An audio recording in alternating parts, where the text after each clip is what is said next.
अगर बात आज़ादी के मतवालों की जाए, 1857 की क्रांति की जाए, तो उस याद की अतीत के झरोखों को अगर देखना हो तो रेज़िडेंसी से बढ़िया कोई जगह नहीं है।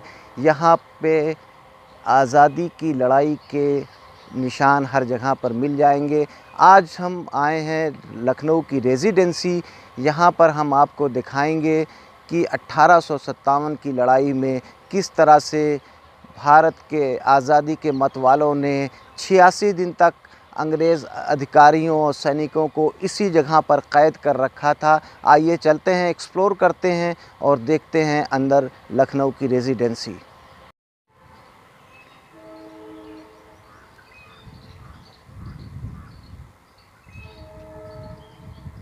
धीरे धीरे अवध प्रांत में अंग्रेज़ों का वर्चस्व बढ़ता जा रहा था।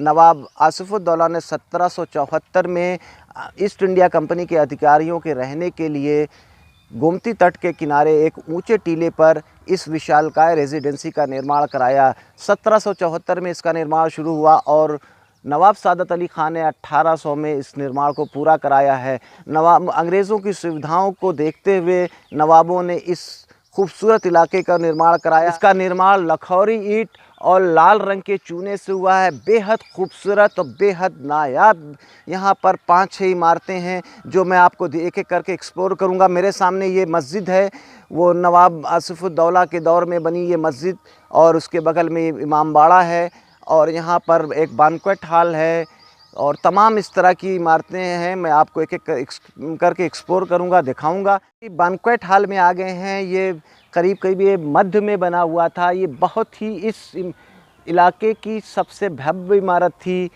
इसमें अंग्रेज़ों की दावत होती थी। उस समय इसमें यूरोपियन फर्नीचर और चीन के सजावटी सामानों की भरमार थी। आइए हम अंदर चलते हैं, देखते हैं। तो भव्य इमारत किसी ज़माने में यहाँ पर काफ़ी रौनक रहती थी। आज भी ये उस समय की दास्तान बता रही है, कितनी खूबसूरत इमारत रही होगी। ये है रेजिडेंसी का बैंक्वेट हॉल।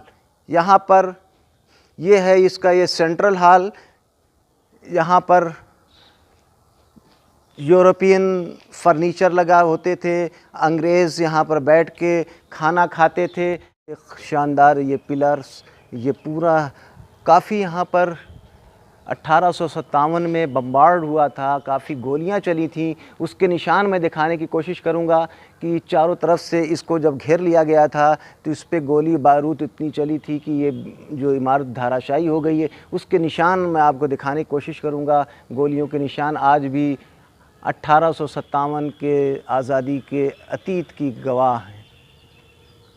स्थान है जहाँ पर भारत में 100 साल से अधिक हुकूमत करने वाले अंग्रेज़ों को भारत के आज़ादी के मतवालों ने 86 दिन तक कैद कर रखा था।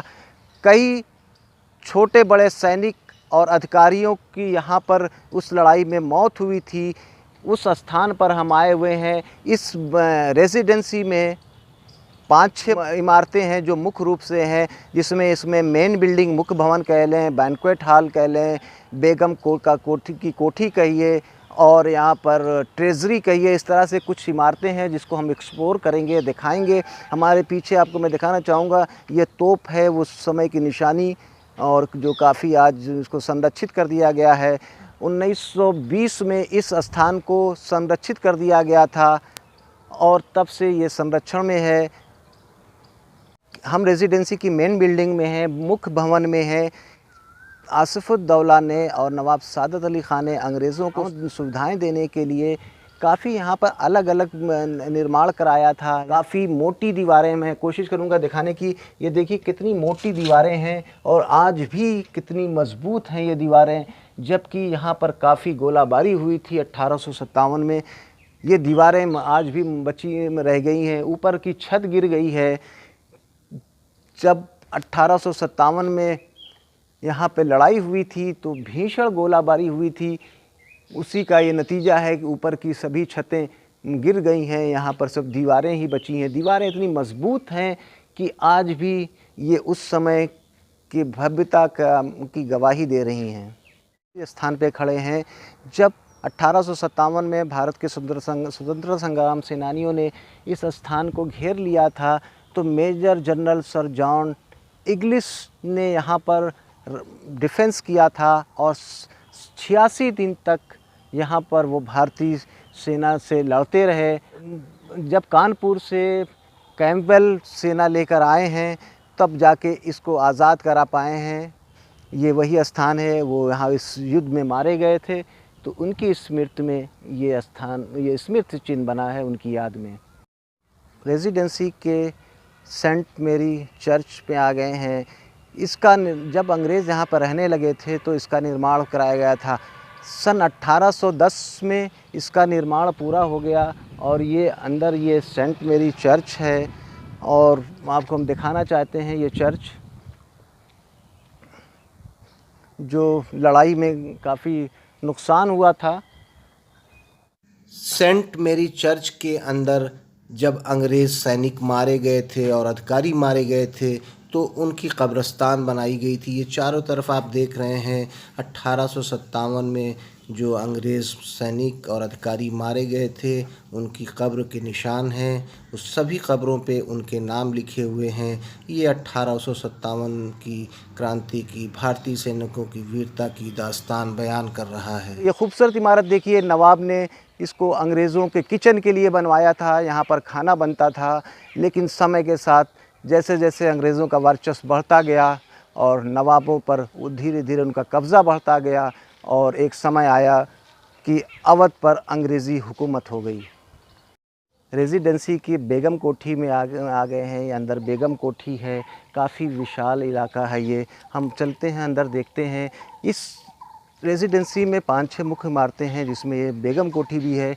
इसके अंदर काफ़ी कुछ निर्माण हुआ था, लेकिन 1857 में जब क्रांति हुई थी तो चारों तरफ से इसको घेर लिया गया था और इसमें इतनी गोला बारूद भी थी का लगभग काफ़ी हिस्सा इसका ध्वस्त हो चुका है।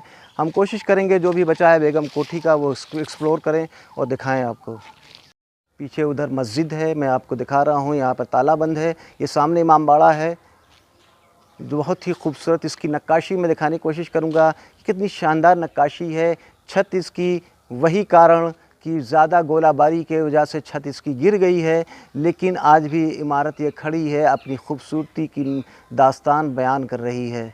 ये खूबसूरत इमामबाड़ा आज भी यहाँ पर है, छत इस पर नहीं है। बेगम कोठी के बगल में मस्जिद और इमामबाड़ा जो बना था, मस्जिद सुरक्षित दिख रही है, उसकी छत पे कोई नुकसान नहीं दिख रहा है। लेकिन 1857 की जो लड़ाई हुई थी उसमें काफ़ी इस इमारतों को नुकसान पहुंचा था, उसकी निशानी आज भी मौजूद है यहाँ पर। रेजिडेंसी की पोस्ट ऑफिस में आ चुके हैं। ये पोस्ट ऑफिस हुआ करती थी यहाँ पर। आज की तरह कम्युनिकेशन का वो साधन नहीं था उस समय में। यहाँ पर पोस्ट के माध्यम से, डाक के माध्यम से जो संदेश एक दूसरे को पहुँचाया जाता था, वो ये स्थान है। ये पोस्ट ऑफिस हुई थी, लेकिन फिर वही लड़ाई में ये पूरी तरह से ध्वस्त हो गया है। यहाँ पर उसका निशान बाकी है। ये स्थान है रेजिडेंसी का पोस्ट ऑफिस। ट्रेजरी भवन के पास आ गए हैं। ये ट्रेजरी भवन हुआ करता था, शानदार मेहराबों से बना हुआ ये भवन काफ़ी खूबसूरत था। हम चल के अंदर दिखाते हैं। जब यहाँ 1857 में भारतीय स्वतंत्रता संग्राम सेनानियों ने इसको घेर लिया था, तब इस ट्रेजरी भवन को बंदूक के कारतूस बनाने का कारखाने में तब्दील कर दिया गया था, क्योंकि 86 दिन तक इस स्थान को भारतीय स्वतंत्रता संग्राम सेनानियों ने घेर रखा था।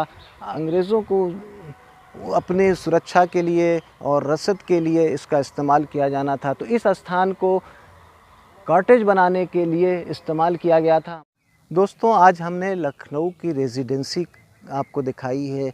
1857 की क्रांति की गवाह ये जगह है, जब 1857 में भारतीय स्वतंत्रता संग्राम सेनानियों और अंग्रेज़ों के बीच में क्रांति का बिगुल बज गया था। जब भारतीय स्वतंत्रता संग्राम सेनानियों ने आज़ादी के लिए बिगुल फूंक दिया था, तो इस स्थान पे भीषण युद्ध हुआ था। 86 दिन तक इस स्थान को भारतीय स्वतंत्रता संग्राम सेनानियों ने घेर रखा था। अंग्रेज़ों को यहाँ पर कैद कर रखा था। ये वो स्थान है। आज हम आपको उस स्थान को दिखाया हमने, यहाँ के सभी उन मुख्य स्थानों को दिखाया हमने और उनके बारे में बताया। इस भवन में, इस इलाके में जो नवाबों ने अंग्रेज़ों के को सुविधा देने के लिए स्थान का निर्माण कराया था, रेजिडेंसी, इसमें मुख्य जो भवन है, इसकी मेन बिल्डिंग है, इसका बैंक्वेट हॉल है, इसका किचन है, बेगम की कोठी है, मस्जिद, इमामबाड़ा, ट्रेजरी, सभी कुछ हमने आपको दिखाया। हमको उम्मीद है आपको ये वीडियो पसंद आया हो। अगर दोस्तों आपको ये हमारा वीडियो पसंद आया हो तो प्लीज़ हमारे चैनल को लाइक कीजिएगा, सब्सक्राइब कीजिएगा और देखते रहिएगा नमता एंड आसिफ इंडियन ब्लॉगर। हम आपको इसी तरह के ऐतिहासिक स्थलों के दर्शन कराते रहेंगे। हम मिलते हैं आपसे अगले एपिसोड में किसी नई जगह पे कुछ नई जानकारियों के साथ। आपको इजाज़त दीजिए आसिफ को। नमस्कार, जय हिंद।